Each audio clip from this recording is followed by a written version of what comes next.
Story blossoms, এখানে গল্প জড়িয়ে ফেলে মায়ায়। এই কথা বলে সায়ন ছেলেটাকে কিছু বলার আগেই গলায় ছুরি চালিয়ে দিল। পাক্কা হাত, একটুও কাঁপলো না। ধারালো ছুরিতে এবড়ো খেবড়োও হলো না। ঠিক যেভাবে কুরবানির পশুকে জবাই করা হয় ঠিক সেভাবেই জবাই করলো সায়ন। তার পরনের জামা কাপড় লাল রক্তে রঞ্জিত, চোখ মুখে উচ্ছ্বাস, ঠোঁটে তৃপ্তির হাসি। ছেলেটার গলা দেহের সঙ্গে খানিকটা লাগিয়ে রেখে সায়ন বসা থেকে উঠে দাঁড়ালো। ছেলেটা পিচ ঢালা রাস্তায় ধরফর করছে, গলা দিয়ে গো গো শব্দ বের হচ্ছে, গলার ফাঁক গলিয়ে গল গল করে রক্তের স্রোত বইছে। কয়েক মিনিট ছেলেটা কাটা মুরগির মতো ছটফট করতে করতে একটা সময় থেমে গেল। চোখ খোলা রাখা অবস্থায় তার প্রাণ পাখি দেহ ত্যাগ করলো। সায়ন পরনের টি শার্টের দিকে তাকিয়ে বিরক্ত হলো। রক্তমাখা হাতে টি শার্টটা ঝেড়ে ঝুড়ে মুখে বলল, দুর্বল জানার রক্তে সে তুলে দেওয়ার সাথে টি শার্টটা নষ্ট করে ফেললাম। এই কথা বলে মুখে বিরক্তিকর শব্দ করে নান্নুর হাতে ছুরিটা দিয়ে বাইকে চেপে বসল। উপস্থিত ছেলেপুলেরাই লাশ গায়েব করতে ওস্তাদ, আলাদা করে কিছু বলতে হবে না তাদের। তবে রাজনীতিবিদ জাহিদ হোসেনের একমাত্র ছেলে অঙ্কনকে মন মতো শাস্তি দিতে পেরে মেজাজ ফুরফুরে। খুব শান্তি লাগছে, মনে হচ্ছে পৃথিবীটা এত রঙিন কেন, সুন্দর কেন। সে নির্জন রাস্তায় বাইকের গতি স্বাভাবিক রেখে সিজ বাজাতে বাজাতে প্রফুল্ল সুরে গান ধরল।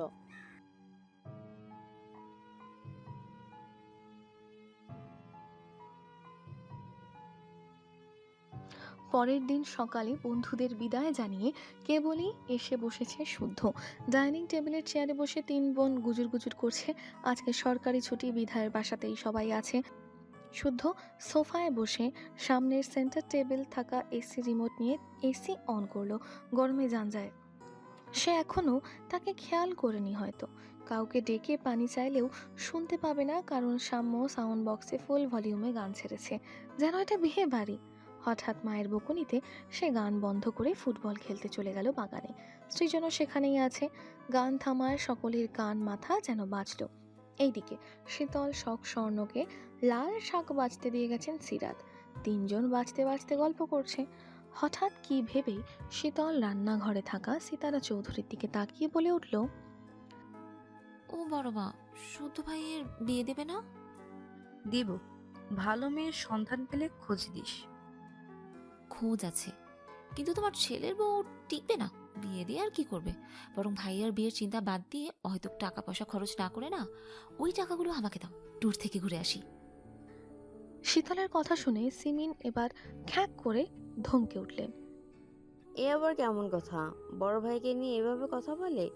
দিন দিন বেয়াদবের ধারী হচ্ছে একদম। আম্মু, পুরো কথা না শুনে শুধু শুধু বকবে না তো। শুদ্ধ ভাইয়ের বউ টিকবে না, কারণ শুদ্ধ ভাইয়ের সমস্যা আছে।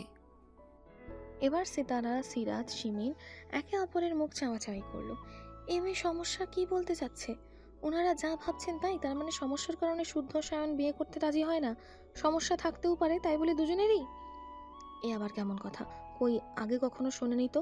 শীতল চঞ্চল, কিন্তু সে না জেনে শুনে আন্দাজে কথা বলারও মেয়ে না, তাও আবার শুদ্ধকে নিয়ে।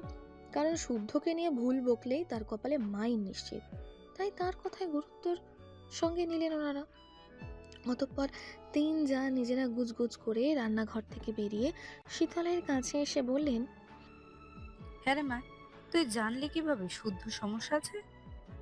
সকাল থেকে ডান হাত চুলকাচ্ছে, টাকা আসবে বোধ হয়। আচ্ছা, টাকা দেব, এখন বল। ভাইয়ার বন্ধুরাই বলা বলি করছিল, ভাইয়াও ছিল, উনি নিজেও স্বীকার করেছেন।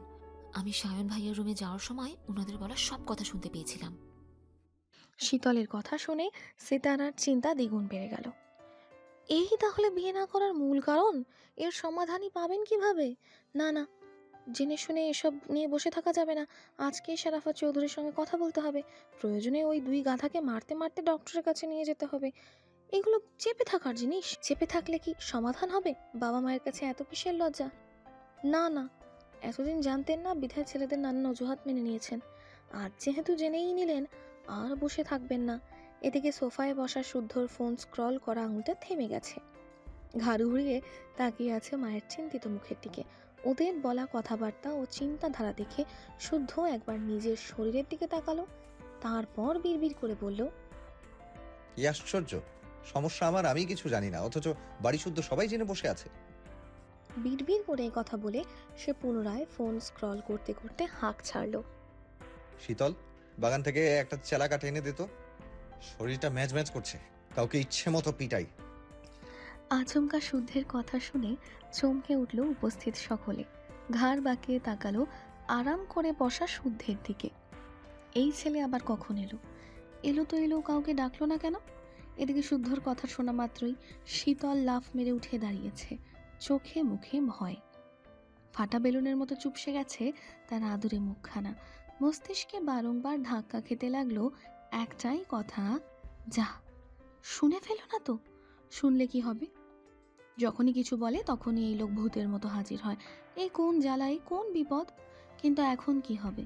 কি করে নিজেকে বাঁচাবে? পেট ব্যথা করছে না কেন? অন্য সময় তো খুব মাথা ঘুরায়, চোখে ঝাপসা দেখে, সব কিছু অন্ধকার হয়ে আসে। তাহলে এখন কিছু হচ্ছে না কেন? অসুখও ছ্যাঁচড়া লেভেলের। নতুবা যখন দরকার হয় তখন হয় না, আবার যখন প্রয়োজন হয় না তখন দল বেঁধে শরীরের উপর হামলা করে। ইস, এই মুহূর্তে মাথা ঘুরে পড়ে গেলে বাঁচার একটা সম্ভাবনা ছিল। কিন্তু এসব ভাবতে ভাবতে সে হাতের মুঠোয় থাকা শাকগুলো রেখে মিনমিন করে বলল, আপু, আমি ওয়াশরুমে যাব, আসছি এক্ষুনি। একথা শোনা মাত্রই শুদ্ধ উঠে এসে তার পথ আটকে দাঁড়ালো।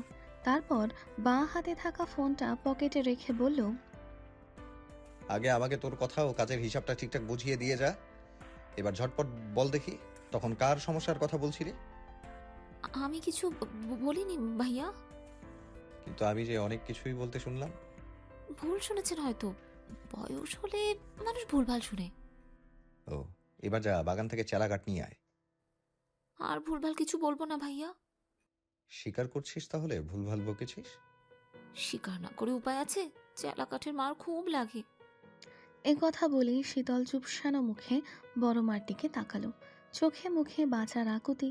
শীতলকে জেরা করতে দেখে সিতারা চৌধুরী ছেলের বাহু ধরে নিজের দিকে ঘোরালেন। সুযোগ বুঝে ছেলের মাথায় পিঠে হাত বুলিয়ে স্নেহের সুরে বললেন, রোগের কাছে লজ্জা করতে নেই বাবা, এসব রোগের চিকিৎসা আছে। সন্তানের কাছে মা হচ্ছে সবচেয়ে কাছের বন্ধু, শুভাকাঙ্ক্ষী ও বিশ্বস্ত ছায়া। মায়ের কাছে কিসের লজ্জা? ডাক্তারের কাছে যা বাবা। সায়ন কই? ওকেও ধরে বেঁধে নিয়ে যা। মায়ের কথাগুলো মন দিয়ে শুনল শুদ্ধ। তবে কিছু বলার আগে সায়নের বাইকের শব্দ শুনে কথাখানা আপাতত চেপে গেল। রাতে সায়ন বেরিয়ে কেবল বাসায় ফিরল, পরনে ঝকঝকে নতুন প্যান্ট ও টি শার্ট। কে বলবে এই ছেলে গত রাতে ভয়ানক কাণ্ড ঘটিয়েছে। সায়ন বাইরের চাবি আঙুলে নিয়ে ঘোরাতে ঘোরাতে গাড়িতে প্রবেশ করল। রান্নাঘরের সামনে সবাইকে দাঁড়িয়ে থেকে দেখে ভ্রুকুচকে জিজ্ঞাসা করল, কি হয়েছে? সবাই এইভাবে তাকিয়ে আছো কেন? আমাকে শান্তি দিবি না বলে ঠিক করেছিস তুই? আর কত টেনশনে রাখবি আমায়? মায়ের থমথমে মুখে তিক্ত কথা শুনে শাওনের ভ্রুজোড়া কুঁচকে গেল। সে একবার শুদ্ধের দিকে তাকালো, তারপর মায়ের মুখোমুখি দাঁড়িয়ে বলল, কি করেছে আমি? সকাল সকাল বকছো কেন আমায়? বকবো না তো কি করব? তোর সমস্যা আছে জানাইসনি কেন? সমস্যা? আমার আবার কিসের সমস্যা? সিতারা জবাব দিতে পারলেন না। হঠাৎ ওনার কথা আটকে গেল। মাকে থামতে দেখে শুদ্ধ ফিচেল হাসল, তারপর জবাব দিল, তোমার নাকি শারীরিক সমস্যা আছে, এই জন্য বিয়ে করতে ভয় পাও। মা এটাই বলতে যাচ্ছে আর কি। হোয়াট? এ কথা কে বলেছে? কার থেকে সব শুনেছ আম্মু? ভাইকে রাগতে দেখে কেন জানি শুদ্ধর বেশ মজা লাগলো। সে আর চোখে সিঁড়ির উপর তাকিয়ে এবারও জবাব দিল। শীতল বলেছে। সায়ন সহ সবাই আশেপাশে তাকিয়ে শীতলকে পেল না। বড়দের কথার মাঝে পালিয়েছে সে। শীতলের নাম শুনে শাওনের ভ্রুজোড়া সমান হয়ে গেল। এগিয়ে এসে গ্লাসে পানি ঢেলে ঢকঢক করে খেয়ে হাতের উল্টো পিঠে মুখ মুছল, তারপর বলল, ওই পাগলের কথা শুনে তুমিও পাগল হলে আম্মু? ওসব কিছু না। সময় হোক আমি তোমাদের বিয়ের কথা জানাবো। যাই হোক, খাবার বাড়ো, আমি ফ্রেশ হয়ে আসছি। সত্যি সমস্যা নেই তোদের? যদি না থাকে বিয়েতে এত ভয় কিসের? সামনে ব্যস্ততা আরও বাড়বে, কখন বাড়ি ফিরে না ফিরে ঠিক ঠিকানা নাই। এখন বউ আনলে বউ টিকবে না, এর চেয়ে একটু সময় দাও, আর কিছুদিন পর জলজন্ত বৌমা এনে দেবো। কথা বলে সায়ন সিমিনের দিকে তাকিয়ে বলল, ছোট আম্মু, তোমার না ডাক্তারের কাছে যাওয়ার কথা, গিয়েছিলে? না রে বাপ, আর একটু পরে বের হব। ওকে, আমি সিরিয়াল দিয়ে দিয়েছি, তুমি শুধু ডাক্তারের সহকারীকে আমার নাম বলবে, তাহলেই হবে। শুদ্ধ, বাইরে যাবে? কাজ আছে নাকি কোনো? না, কেন? তাহলে ছোট আম্মুর সঙ্গে যা। হুম। কথা বলে সায়ন হাত দিয়ে তার চুলে ব্যাক ব্রাশ করতে করতে সিঁড়ি বেয়ে উপরে চলে গেল। সিতারা চৌধুরী বুঝলেন ছেলেদের সমস্যা নেই, শীতলই বোধহয় বুঝতে ভুল করেছে। তবে এক পক্ষে খুব ভালো হয়েছে, ব্যাপারটা সবারই জানা থাকলো। এই নিয়ে কেউ কথা বাড়ালেন না, তবে স্বস্তির শ্বাস ছাড়লেন। শুদ্ধও আর দাঁড়ালো না, সিমিনকে রেডি হতে বলে নিজের রুমের দিকে পা বাড়ালো। কিছু বলবি? শাওনের কথা শুনে ধীর পায়ে পর্দার আড়াল থেকে বেরিয়ে এলো স্বর্ণ। একেবারে নিঃশব্দে এসেছে, তাও শাওন তার উপস্থিতি বুঝে ফেলেছে। তাকে দেখে শাওন শার্টের বোতাম খুলে ঘামে ভেজা শার্ট ছড়ল কর্নারে রাখা বিন ব্যাগের উপর। খালি গায়ে সিলিং ফ্যান বরাবর সে বসে পুনরায় জিজ্ঞাসা করল, কথা কানে যায় না, এক কথা কতবার জিজ্ঞেস করবো? স্বর্ণ নিরুত্তর থেকে নির্বিকার ভঙ্গিতে এসে দাঁড়ালো সায়নের মুখোমুখি, তবে মুখে কিছুই বলল না, শুধু তাকিয়েই রইল। শাওনও তাই। কিছুক্ষণ এইভাবে চোখে চোখে কথা বলে স্বর্ণ রুম থেকে বেরিয়ে যাওয়ার আগে পেছনে না ঘুরেই মুখ খুলল। ইনসান অঙ্কনের কাছে। অঙ্কন রাজনীতিবিদ ছিলে। অঙ্কনকে না পেলে সন্দেহের তীর আপনার উপরে আসতে পারে, কাজেই সাবধান। শাওন শুনল, তার ঠোঁটের কোণে অদ্ভুত হাসি। হাসতে হাসতে সে শরীর এড়িয়ে দিল নরম বিছানায়, তারপর ঘূর্ণায়মান ফ্যানের দিকে তাকিয়ে শুধালো, গত রাতে আমার পেছনে ছিলে কেন? দেখতে দেখে কেমন লাগলো? রাজনীতি করলে রাজনীতিবিদের মাঝেও হিংস্রতা রাখা উচিত, নতুবা অন্যরা পিষে মারতে দুবার ভাববে না, কাজেই মন্দ লাগেনি। ভয় লাগছে না আমাকে? না, কেন? অল্পতে যারা ভয় পায় তাদের জীবনে সফলতার প্রাপ্তি ধরা দেয় না। এসবের মধ্যে নিজেকার জ্বর আসটা, তোর কিছু হলে নিজেকে ক্ষমা করতে পারবো না। এটা আগেই ভাবা উচিত ছিল। নিজের হাতে খুন করতে শিখিয়ে এখন নীতি কথা অনর্থক নয় কি? পরিস্থিতি। আমিও পরিস্থিতি বুঝে কাজ করতে প্রস্তুত। বাড়ির সবাই জানলে কি হবে ভেবে দেখেছিস? পিছু ফেরার পথ বন্ধ, আর কিছু করার নেই। এই কথা বলে স্বর্ণ যেভাবে এসেছিল সেভাবেই বেরিয়ে গেল। তাকে যেতে দেখে শাওন হাসল, অদ্ভুত সেই হাসি। তারপর হাসতে হাসতেই বিড়বিড় করল, এরা হলে চৌধুরীদের রক্ত। প্রায় আধ ঘন্টা পর সিমিন আর শীতল রেডি হয়ে পার্কিং লটে এসে দাঁড়িয়েছে। সিমিন তখনকার ঘটনার জন্য শীতলকে এখনও বকছেন। শীতল মুখ গোমরা করে চুপ করে মায়ের বকুনি শুনছে। এখানে সত্যিই তার দোষ নেই, সে যা শুনেছে তাই বলেছে, একটা কথাও আগ বাড়িয়ে বলেনি। এসব নিয়ে শুদ্ধর ফ্রেন্ডরা নিজেরা হাসাহাসি করছিল।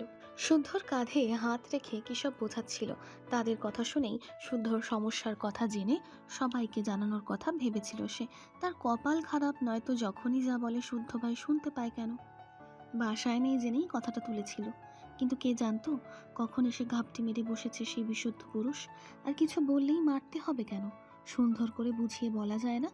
মনে মনে এসব ভাবতে ভাবতে হঠাৎ কানে এলো, গাড়িতে বসো ছোট আম্মু। কথা বলে শুদ্ধ গাড়িতে উঠে ড্রাইভিং সিটে বসলো। সিমিনও বসলেন। শীতল বিস্ময় নিয়ে শুদ্ধের দিকে তাকালো, এই লোক তাদের সঙ্গে যাবে নাকি? উমা, এ কি সর্বনাশের কথা! তারা কি বিয়ে বাড়ি যাচ্ছে যে সঙ্গে যেতে হবে? তারা যাচ্ছে ডক্টরের কাছে, কারণ তার পিরিয়ড জনিত কিছু সমস্যা রয়েছে। শুদ্ধ গেলে সে ডক্টরের সঙ্গে কথা বলতে পারবে না, তার সামনে বলবেই বা কিভাবে তার সমস্যার কথা। ওদিকে তাকে গাড়িতে বসতে না দেখে শুদ্ধ হর্ন বাজালো। শীতল বলার মতো শব্দ না পেয়ে রাগে গজগজ করতে করতে শুদ্ধর পাশে বসলো। গাড়ি চলতে লাগলো হসপিটালের পথে।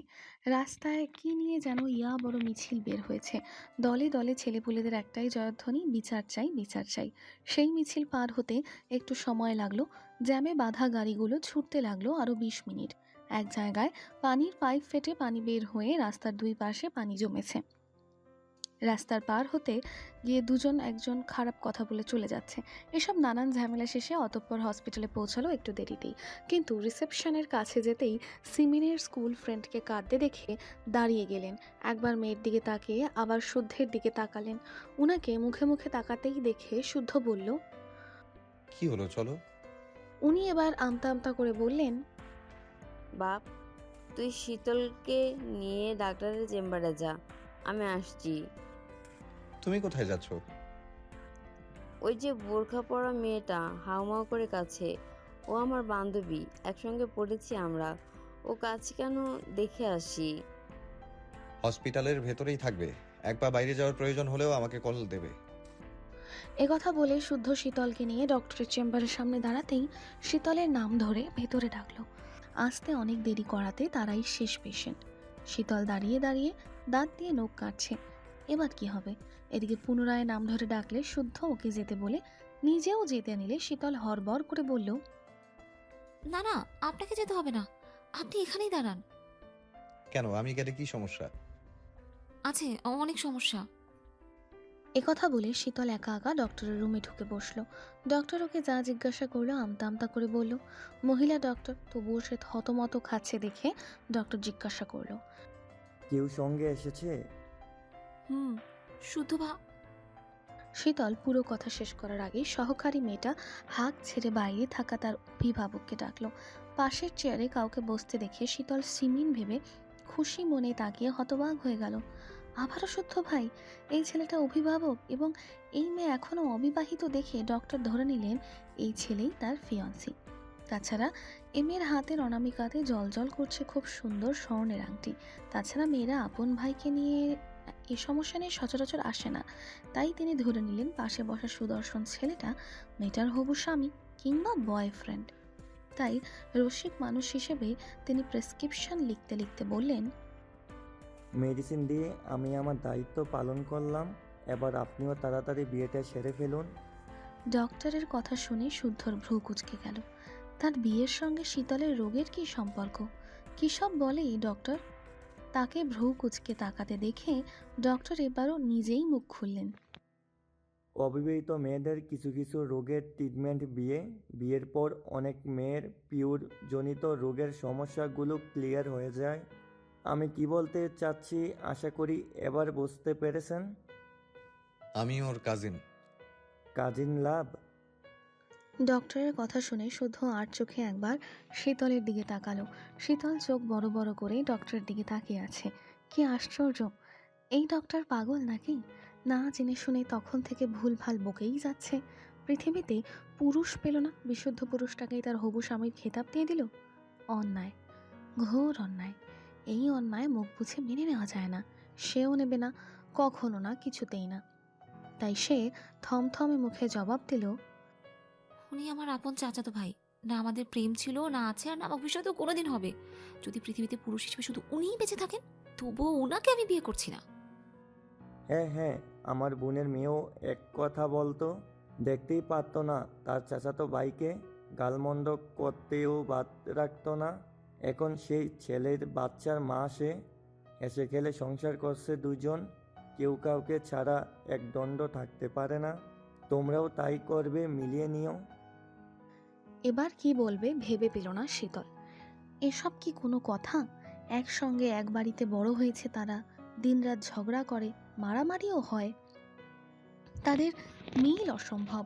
মোদ্দা কথা, এই লোক আর যাই হোক ভালো বর হতেই পারবে না। সারাদিন খ্যাক খ্যাক করে, ধমকায়, মারে।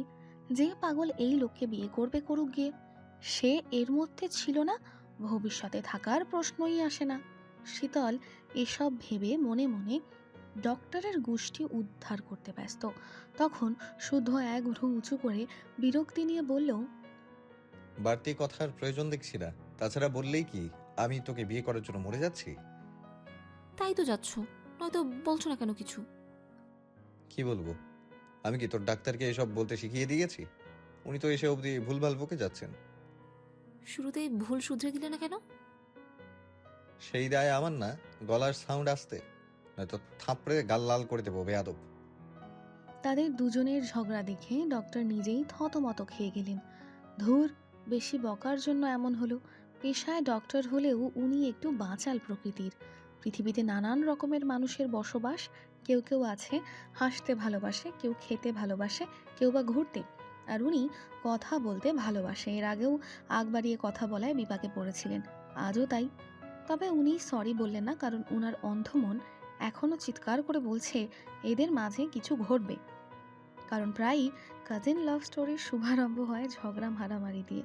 শুদ্ধর ধমক খেয়ে শীতল আর একটা কথাও বলল না। মন মেজাজ বিগড়ে গেছে। এ পাগল ডক্টর তার ফুরফুরে মেজাজকে নিজের হাতে খুন করেছে। তাই সে রাগে ফোঁস করে অন্যদিকে তাকিয়ে রইল। তখন ডক্টর বেশ কিছু পরামর্শ দিয়ে প্রেসক্রিপশন এগিয়ে দিল। শুদ্ধ সেটাতে একবার নিজের নজর বুলিয়ে উঠে চেম্বার থেকে বেরিয়ে গেল। শীতলও পিছু পিছু গেল।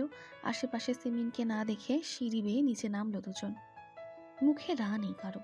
রিসেপশন থেকে কয়েক হাত দূরে সিমিন একজন মহিলার পাশে বসে আছে। ছল ছল চোখে তাকিয়ে সান্ত্বনাবাণী ছড়াচ্ছেন। যেই মহিলা কাঁদছে, ওনার বাবা মারা গেছে। লাশ নিয়ে যাওয়ার ব্যবস্থা হয়ে গেছে। একটু পর লাশ নিয়ে চলেও গেলেন ওনারা। শুদ্ধ হসপিটালের সামনে থেকে সব মেডিসিনগুলো নিয়ে সিমিনের হাতে দিল। তারপর বাড়ির উদ্দেশ্যে বেরিয়ে পড়ল। ডক্টর কি বলল না বলল শুদ্ধ থাকায় আপাতত কিছু জিজ্ঞাসা করল না সিমিন। তবে তাদের গাড়িটা কিছু দূর যেতেই শীতল গমগমে মুখে বলল, ক্ষুধা লেগেছে আমার। মেয়ের কথা শুনে পেছনের সিটে বসা সিমিন বললেন, বাড়ি গিয়ে খাস, এই তো প্রায় চলেই এসেছি। না, আমি এক্ষুনি কিছু খাবো। জেদ করে না মা, এমনিতে অনেক দেরি হয়ে গেছে। তাছাড়া বাইরের খাবার বারণ না তোর। আর একটু ধৈর্য ধর, বাড়ি গিয়ে পেট পুরো খাস। না, আমি কাচ্চি খাবো। খাবো মানে খাবোই। তুমি গাড়ি থামাতে বলো। শীতলের কথা শুনেও শুদ্ধ গাড়ি থামালো না। সে তার সুবিধা মতো হুইল ঘুরিয়ে যাচ্ছে। শীতল তাকে তো বলেনি, তাহলে সে কেন গাড়ি থামাবে? গাড়ি থামাচ্ছে না দেখে শীতল কটমট করে শুদ্ধর দিকে তাকিয়ে বলল। সিমিন কোনো জবাব দিলেন না, বরং তার কথা শুনে শুদ্ধ পুনরায় বাঁকাভাবে জবাব দিল, গাড়ি থামান শুদ্ধ ভাই, আমি নামবো। পারবো না। কেন? জানি না। সবসময় এমন ভালো লাগে না কিন্তু। আমারও। আম্মু কিছু বলছো না কেন? এবার রাগ হচ্ছে কিন্তু আমার।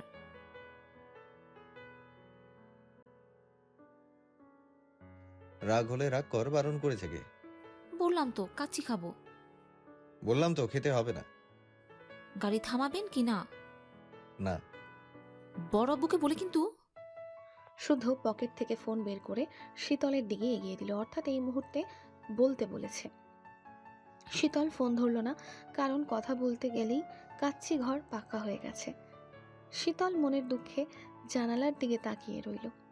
ভেবেও নিল জীবনেও কাচ্চি খাওয়ার কথা কাউকে বলবে না, নিজের মাকেও না। সব সময় এমনই করে এরা। জ্যাম না থাকায় শুদ্ধ একেবারে চৌধুরী নিবাসের পার্কিং লটে গাড়ি থামালো। গাড়িটা থামতেই শীতল গাড়ি থেকে নেমে হন হন করে বাসায় প্রবেশ করে দেখে শারাফাত চৌধুরী ড্রয়িং রুমে বসে ফোনে কথা বলছেন। কথা শুনে মনে হলো উনি আজ বিকেলে অফিসের কাজে দেশের বাইরে যাবেন। শুদ্ধের নামে পেট ভর্তি অভিযোগ নিয়ে সেও পাশে বসলো। অপেক্ষা করতে থাকলো ওনার কথা শেষ হওয়ার। মিনিট দুয়ের পর উনি কল কেটে মুখে হাসি এঁটে বললেন, কি কি লাগবে লিস্ট করেছো মা? শীতল ওনার কথার জবাব না দিয়ে হড়বড় করে বলল, বড় আব্বু শুদ্ধ ভাই সিগারেট খায়, আমি নিজের চোখে দেখেছি। সিমিনের সঙ্গে কেবলই এসে দাঁড়িয়েছে শুদ্ধ। বাবার কাছে শীতলের করা অভিযোগ শুনেও নির্বিকার সে। পাশে বসে হাঁক ছেড়ে পানি দিতে বলল। সিরাত পানি দিয়ে গেলে পান করে সোফাতে গা এলিয়ে দিল। এদিকে একটা অভিযোগ করে থামল না শীতল, বরং একের পর এক অভিযোগের ঝুলি খুলে বসল। মনের যত রাগ ছিল সুযোগ বুঝে উগরে দিল। ছেলেরা বড় হয়েছে, তার সব অভ্যাস নিয়ে কথা বলা সাজে না। তবুও তিনি শীতলের কথা শুনে গম্ভীর সুরে বারণ করলেন, শাসালেনও যেন বাড়ির ছোটদের সামনে সিগারেট না খায়। এগুলো শরীরের পক্ষে খুব ক্ষতিকর, ভালো হয় এসব বর্জন করলে। শুদ্ধ বাবার কথাগুলো মন দিয়ে শুনে শীতলের দিকে তাকালো। শীতলের ঠোঁটে মিটি মিটি হাসি, অর্থাৎ সে খুব খুশি। শীতলকে হাসতে দেখে শুদ্ধর ঠোঁটেও ফিচেল হাসি ফুটল। সে কেন হাসলো সেই জানে, তবে তাকে বকা খাওয়াতে পেরে শীতল আর বসলো না, ফ্রেশ হতে চলে গেল। আর তার যাওয়ার দিকে তাকিয়ে শুদ্ধ ভাবল, সিগারেট নিয়ে যার এত বিরাধিতা, তাগে সিগারেট টানালে কেমন হয়। বিকেলের দিকে শখ আর স্বর্ণ টুকটাক কেনাকাটা করে একসঙ্গে বাসায় ফিরছিল। হঠাৎ মাঝপথে দেখা হলো আহনাফের সঙ্গে। পাশ কেটে চলে যাওয়ার জন্য মন স্থির করলেও আহনাফ হাসি মুখে তাদের সামনে চলে এসে দাঁড়ালো। হাসি মুখে কুশল বিনিময় করলো, চৌধুরী নিবাসের সবার কথায় শুধালো। ওরাও ভদ্রতার খাতিরে জবাব দিল। আহনাফ আশপাশ দেখে মাথা চুলকে অকস্মাৎ বলে বসলো, শখ, তোমাকে কিছু বলার ছিল। জি বলুন। না মানে, আহনাফ আমতা আমতা করে স্বর্ণের দিকে তাকালো। স্বর্ণ আর চোখে তাকালো শখের দিকে। আহনাফের মতিগতি দেখে সে সব বুঝে ফেলেছে। এই অবধি অনেক প্রস্তাব পেয়েছে, তাই তারও ধারণা আছে। তবে শখের কথা বলা তাকানো পূর্বের মতোই শান্ত ও স্থির। সে স্বাভাবিকভাবে চুপ করে দাঁড়িয়ে আছে। তার পরনে মিষ্টি কালার 3 পিস ও কালো হিজাব। হেঁটে আসায় নাকের ডগায় জমেছে বিন্দু বিন্দু ঘাম, তবে বেশ লাগছে, যেন মন মাতানো কোনো ফুল। আহনাফের চোখে মুখে মুগ্ধতা দেখে স্বর্ণ আবার বোনের দিকে তাকালো। ভাবলো বোনের ইশারা পেলে সামনে হাঁটা শুরু করবে, কিন্তু শখ তাকে কোনো ইশারা না করে বলল, বলুন, আমি শুনছি। এদিকে হাতে খুব একটা সময় নেই, তাছাড়া চৌধুরী নিবাসের মেয়েদের দাঁড় করিয়ে রাখলে অনেকেই বিরক্ত করছে ভেবে তেড়ে আসতে পারে।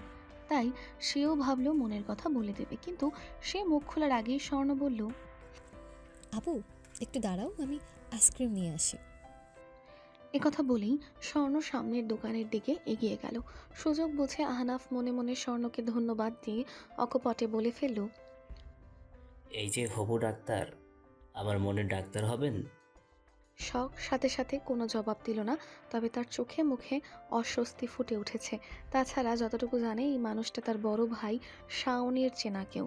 একদিন দেখা হয়েছে তাদের, খুব সামান্য কথা হয়েছে, তাই তার এমন প্রস্তাব সহসা গ্রহণের প্রশ্নই আসে না। তবে কিছু না বলে চলে যাওয়া অভদ্রতা হয়ে যায়। কিন্তু কি বলবে বুঝে উঠতে পারল না।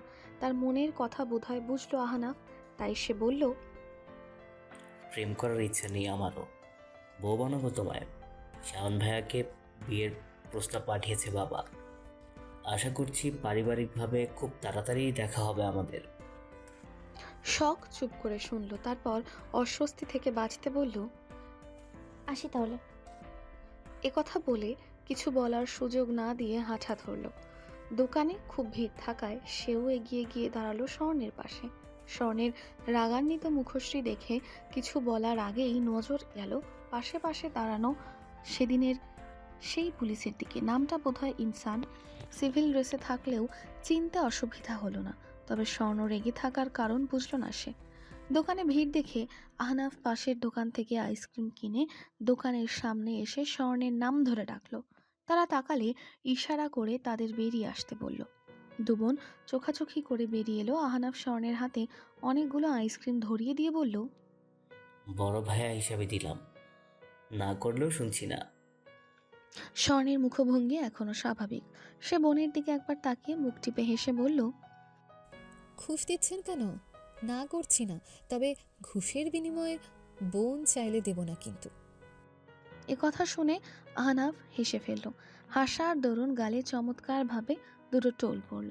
শখ দেখল কিনা বোঝা গেল না, কারণ সে অন্যদিকে তাকিয়ে আছে।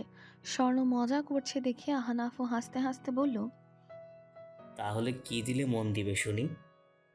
লেনা দেনাতে কাজ হবে না, আমার বোনকে পেতে হলে পরীক্ষা দিতে হবে। পরীক্ষা দিতে দিতে 4 জীবন কয়লা হয়ে গেল, এখন বউ পেতেও পরীক্ষা দিতে হবে? তা তো হবে, আমার বোনকে তো চার তার হাতে তুলে দিতে পারি না। তা তো অবশ্যই। তা বলুন ম্যাম, কি পরীক্ষা দিতে হবে? সময় হলে জানিয়ে দেব, আজ আসি। এ কথা বলে স্বর্ণ শখের হাতটা ধরে হাঁটা ধরল। আর 2 মিনিট হাঁটলেই চৌধুরী নিবাস, তাই আর রিক্সা নিল না। তবে তাদের যাওয়ার দিকে তাকিয়ে রইল 2 জোড়া চোখ। একজনের চোখে মুগ্ধতা, অন্যজনের চোখে হিংস্রতা। দুপুরের দিকে হসপিটাল থেকে ফিরে রুম থেকে বের হয়নি শুদ্ধ। এত ডেকেও সারা তো দূর, দুপুরের খাবারটাও খায়নি অবধি। হয়তো কোনো কাজে ব্যস্ত। সে বাড়ি এলে মাঝে মাঝেই এমন করে। বন্ধ রুমে কি করে একমাত্র সেই জানে। তার রুমের সঙ্গে লাগো আর একটা বড়সড় রুম আছে। সেটা রুম না, ঠিক ল্যাব বলা যায়। যেহেতু সে একজন সায়েন্টিস্ট, তার কাজ গবেষণা করা, মেধা ও শ্রম কাজে লাগিয়ে নিত্য নতুন জিনিস আবিষ্কার করা। ছেলের কথা চিন্তা করে শরাফত চৌধুরী নিজে থেকেই এটা বানিয়ে দিয়েছেন, সাজিয়েছেন নান্দনিক উপায়ে। কৃত্রিম লাইটের ঝলকানিতে পুরো ল্যাব দিনের মতো আলোকিত থাকলেও বিশেষ এক উপায়ে বাইরের আলো বাতাস চলাচলও বন্ধের ব্যবস্থা রয়েছে। এবং ল্যাবেতে কাউন্টার স্পেসও রয়েছে পর্যাপ্ত পরিমাণের। ল্যাবের এক এক টেবিলের সঙ্গে এক এক ধরনের পরীক্ষা নিরীক্ষা, ডেটা সংগ্রহ ও গবেষণার স্থান হিসেবে যথাযথ। এমনকি গবেষণার কাজে জিনিসপত্র হাতের নাগালে পাওয়ার জন্য টেবিল কিংবা শেলফে থরে থরে সাজানো। সেগুলো রিমোট কন্ট্রোল সিস্টেমে রিমোটের বোতাম চাপলে টেবিল তার সম্মুখে হাজির হবে। কাজ ফুরালে রিমোটের সাহায্যে পূর্বের স্থানে চলে যাবে। এক কথায় সব সুযোগ সুবিধার কথা মাথায় রেখে আধুনিক উপায়ে ল্যাবটা তৈরি করা। তবে তার রুমে ঢুকলে বোঝার উপায় এখানে ল্যাব আছে বা থাকতে পারে। ল্যাবে প্রবেশের গেটে রয়েছে প্যাটার্ন লক এবং বৈদ্যুতিক শকের বিশেষ ব্যবস্থা। এক অধিক ভুল লক চাপলেই শুদ্ধর কাছে অ্যালার্ট নোটিফিকেশন যাবে এবং সেটা কনফার্ম মেসেজ না পেলে বৈদ্যুতিক শকে সেই ব্যক্তির পুরো শরীর ঝলসে দিতে পারে। এই মুহূর্তে মনোযোগ সহকারে চোখে চশমা, মুখে মাস্ক, গায়ে অ্যাপ্রন ও হাতে একটি মোটা সিরিঞ্জ নিয়ে দাঁড়িয়ে আছে শুদ্ধ। সে তীক্ষ্ণ দৃষ্টিতে তাকিয়ে আছে কাঁচের জারের দিকে। জারে ছটফট করছে সাদা ধবধবে একটি পুরুষ ইঁদুর। মেডিসিন ট্রায়ালের জন্য ইঁদুরকেই আগে বেছে নেয় সে। কারণ জেনেটিক, জৈবিক ও আচরণগত দিক থেকে ইঁদুরের 90% জিন আশ্চর্যজনকভাবে মানুষের সাথে মিলে যায়।